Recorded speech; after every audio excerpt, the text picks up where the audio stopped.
A primeira cena do segundo episódio da série Duelo dos Arcanjos também inicia-se com imagem de drone, não mostrando a cidade de Engenheiro Coelho, que fica no interior do estado de São Paulo, como foi no primeiro episódio da série, mas a capital do país, Brasília. A segunda cena mostra o escritório do presidente.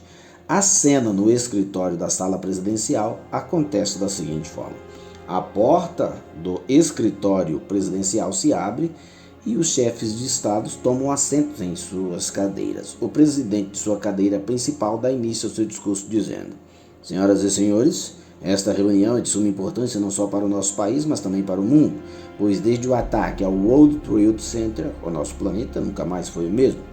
Parece que estamos vivendo o apocalipse em nossos dias.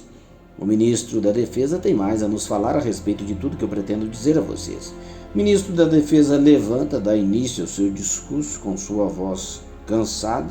Enquanto ele fala, imagens relacionadas ao que ele está falando devem ser projetadas nos telões que acompanham a sala presidencial.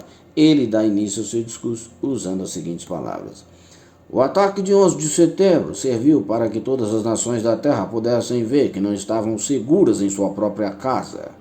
Por isso, após este acontecimento, todos os países de primeiro mundo decidiram investir pesado em programas de segurança. Mas a busca obcecada para se sentir seguros só serviu para colocar mais desunião entre uma nação contra outra, pois os países mais ricos sempre pagavam pelos melhores programas de segurança, deixando os mais pobres em desvantagem.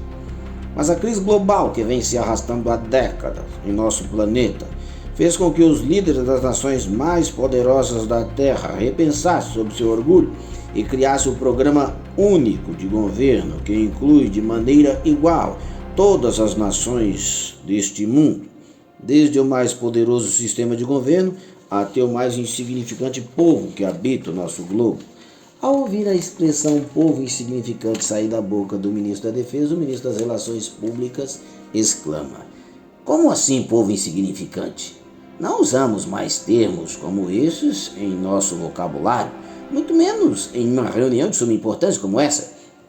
Inicia-se uma discussão, todos falam ao mesmo tempo, uns discordando e outros concordando.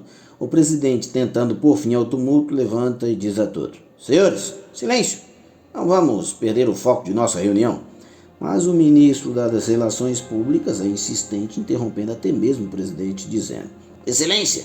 A causa de toda discórdia entre os homens ao longo das eras que a humanidade habita este planeta foi o uso de termos pejorativos como estes, que nos induz a achar que, como humanos, temos algum motivo para pensar que somos uns mais significantes do que os outros.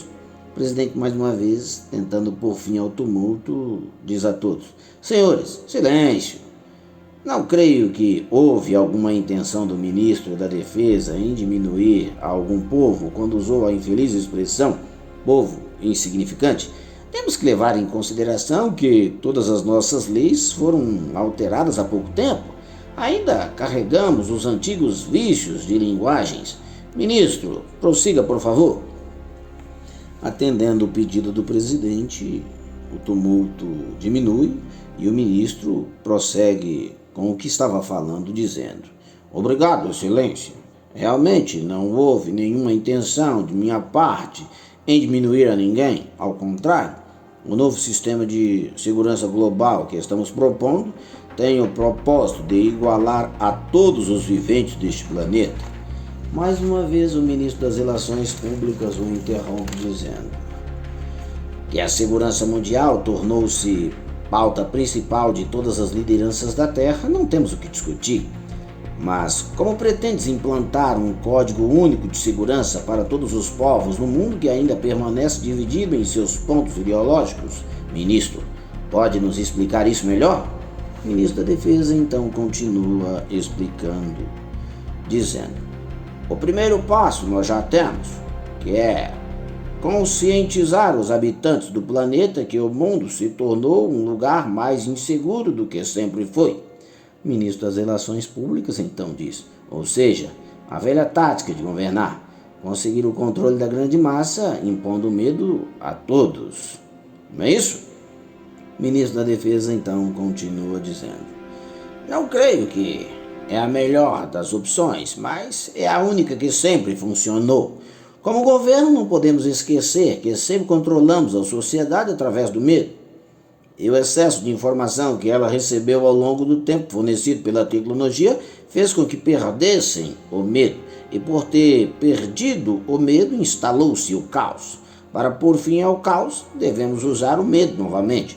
Só que dessa vez usaremos o medo de forma diferente, não como faziam os antigos impérios, torturando, matando e queimando em praça pública pessoas que se rebelavam. O que propomos desta vez, em vez de mortes e torturas, é segurança total para todos que se doarem ao novo Código de Segurança Mundial. E é aí que entramos com o medo como arma de controle, convencendo a todos de que o não fazer parte do novo Código de Segurança será a causa da destruição do planeta e a extinção da raça humana. Temos que deixar claro para todos que a ameaça agora não somos nós, o governo, e que sim, somos a solução. O ministro das Relações Públicas então diz: muito bem, e qual é o segundo passo, ministro? O ministro da Defesa então responde: o segundo passo é convencer a todos de que a única forma de estarem seguros é através de um código de segurança global, pois a insegurança se tornou algo global, pois o mundo está agora mais globalizado como nunca. Por isso, todos no planeta precisam permitir serem vigiados 24 horas por dia, através do novo Código de Segurança Global que estamos propondo. O presidente então pergunta: mas uma sociedade vigiada e controlada pelo governo, isso já temos há décadas. O ministro da Defesa então responde: não temos, excelência. E a prova de que não temos é o caos que tornou o nosso mundo. Em nosso novo Código de Segurança, podemos ver desde as nossas fronteiras internas até fora da órbita da Terra, através do controle de massa oferecido pelo novo Código de Segurança. Diante de nosso novo programa, 5G é coisa do passado, exceto... O ministro das Relações Públicas então pergunta: exceto o quê?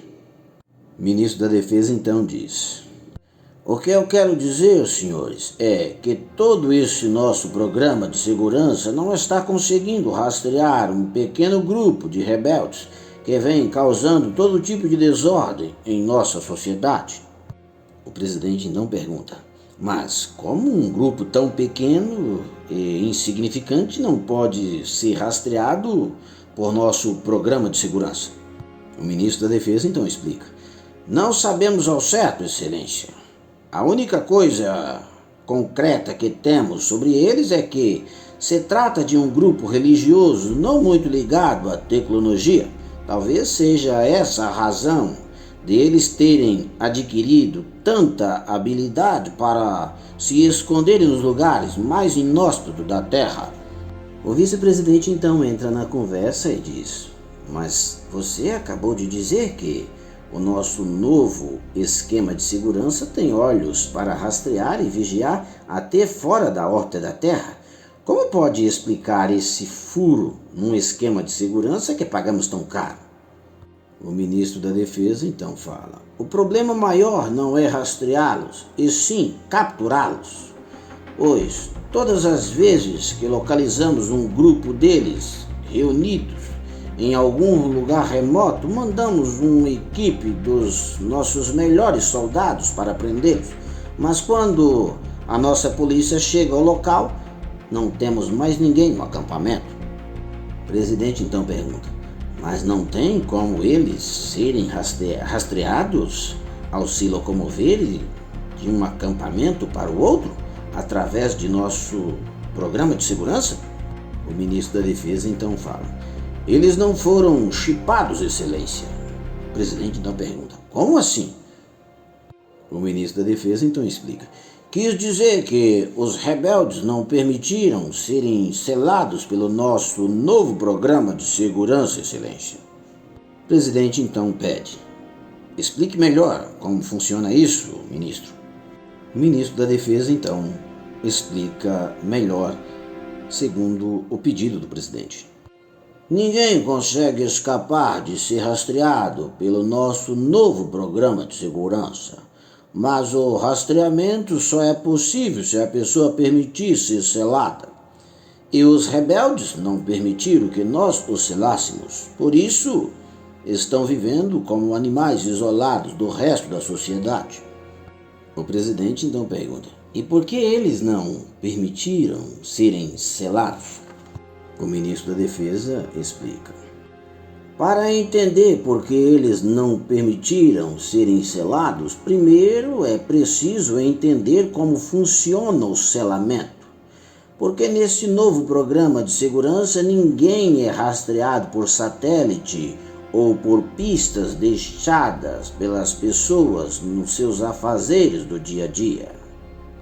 Pois, quando é necessário rastrear alguém, fazemos isso a partir das ondas eletromagnéticas emitidas através do corpo de quem está sendo rastreado. E como fazemos isso? Volto a repetir o que estava dizendo no início de nossa reunião. Para que o governo possa oferecer segurança para todos, primeiro é necessário que ele tenha o controle de toda a massa da sociedade. Para que tivéssemos esse controle, implantamos o nosso código de segurança no DNA de cada pessoa que permitiu que fizéssemos isso. E não foi difícil de fazer com que a maioria das pessoas aceitasse serem marcadas com o novo programa depois de mostrar a todos os benefícios que ele oferece. O ministro das Relações Públicas então fala: não consegui ver benefícios trazidos por um programa de segurança que invade toda a privacidade da pessoa. Diante de mais este questionamento do ministro das Relações Públicas, o ministro da Defesa continua explicando, dizendo: o que foi implantado no DNA de cada ser humano não tem a função só de permitir rastrear qualquer pessoa em qualquer lugar do planeta, quando precisamos fazer isso. Ele age diretamente também no RNA, criando um novo sistema imunológico, fazendo com que doenças que afligem a humanidade desde sua origem sejam rastreadas e erradicadas, permitindo à ciência fazer com que no futuro elas não mais existam. É claro, como eu já disse, permite-nos rastrear também a pessoa, caso isso seja necessário, em qualquer lugar do planeta que ela esteja, e até mesmo fora dele. Mas, como vocês já sabem, por causa dos rebeldes que não aceitaram serem marcados, o programa ainda não pode ser concluído, pois para que ele funcione de maneira completa é necessário que todos os habitantes do mundo, sem exceção, permitam serem chipados pelo nosso novo programa de segurança. O presidente então pergunta: mas ainda não respondeu, ministro, por que os rebeldes não permitiram serem chipados pelo nosso novo programa de segurança? O ministro da Defesa então explica: eles acreditam que permitirem serem marcados pelo novo Código de Segurança é o mesmo que violar a assinatura do Criador, Excelência, pois creem que o DNA do homem é a assinatura daquele que o criou. O presidente então pergunta: qual é o número de pessoas que compõem esse grupo? O ministro da Defesa então pergunta ao presidente: o senhor se refere a um dos grupos ou a todos os grupos de rebeldes? O presidente então diz: presumo que estamos falando de um só grupo. O ministro da Defesa então explica: se trata de vários grupos de rebeldes espalhados pelo planeta, Excelência, que não se submetem ao nosso novo sistema de governo. O último número de pessoas que conseguimos rastrear deles foi cerca de 144 mil pessoas ao redor do mundo, mas o grupo já foi bem maior e mais organizado. O vice-presidente então pergunta: e o que fez com que o grupo reduzisse tanto assim? O ministro da Defesa explica: líderes políticos e religiosos do mundo todo começaram a culpá-lo pelas calamidades que nosso mundo vem sofrendo, e isso fez com que uma onda de histeria e desordem começasse a tomar conta do planeta. Não tivemos outra escolha para botar as coisas em ordem, a não ser desestruturarmos suas redes de comércio e sustentabilidade, confiscando suas empresas, tomando suas escolas e fechando seus colégios e locais de reuniões. Alguns resistiram, outros foram presos, mas boa parte conseguiu fugir, se escondendo nos lugares mais isolados da terra, e o grupo continua forte como nunca. O presidente então disse: não vejo por que perder tempo e dinheiro com um número insignificante de pessoas que estão vivendo como animais de forma isolada pelo mundo. O ministro da Defesa explica: não é isso que pensa boa parte da liderança mundial, Excelência. O presidente então diz: de que líderes mundiais você está falando, senhor ministro? Dos líderes religiosos com suas visões fundamentalistas sobre o mundo? Pera aí, ministro. Não queremos fazer desta reunião, que tem o objetivo de salvar o planeta das tragédias que ele vem sofrendo ao longo de sua existência, um comitê religioso. O ministro da Defesa então explica: Excelência, esses líderes é a resistência que sobrou de uma sociedade que vem sendo castigada pelas catástrofes que afligem nosso mundo. Como o senhor acabou de dizer, apesar da descrença em geral, eles ainda exercem muita influência sobre as pessoas. Não os ouvir pode ser muito ruim, não só para a nossa política, mas também para os negócios. Talvez somente com o apoio deles conseguiremos implantar nosso novo sistema de governo e trazer a ordem à sociedade novamente. Surge uma confusão entre as autoridades que estão sentadas à mesa da sala presidencial. Muita conversa, parece haver discordância. O presidente retoma a fala e diz: senhores, vamos manter a ordem. Não nos faça perder o tempo. Na mesma hora, a porta da sala presidencial se abre de uma vez. A secretária entra apavorada e fala: perdão, excelência, é que está acontecendo de novo. Projeta nos telões, por favor. Assim que as imagens aparecem nos telões, as autoridades sentadas à mesa se levantam abismadas. Pessoas correndo pelas ruas com suas peles cobertas de feridas. Muitos apavorados gritam: são eles que são os culpados! É tudo culpa desses rebeldes! Uma repórter com roupa de proteção entra em cena e fala: por todas as ruas da cidade há uma cena de desespero. Pessoas correm de um lado para outro com suas peles cobertas de feridas. Parece que algo corrosivo foi liberado na atmosfera. Um homem coberto de ferida interrompe a fala da repórter, entra em cena e fala: isso é tudo culpa destes rebeldes. Por não querer viver como nós, acabam causando estas tragédias, nos transmitindo doenças que já poderiam ter sido erradicadas há décadas.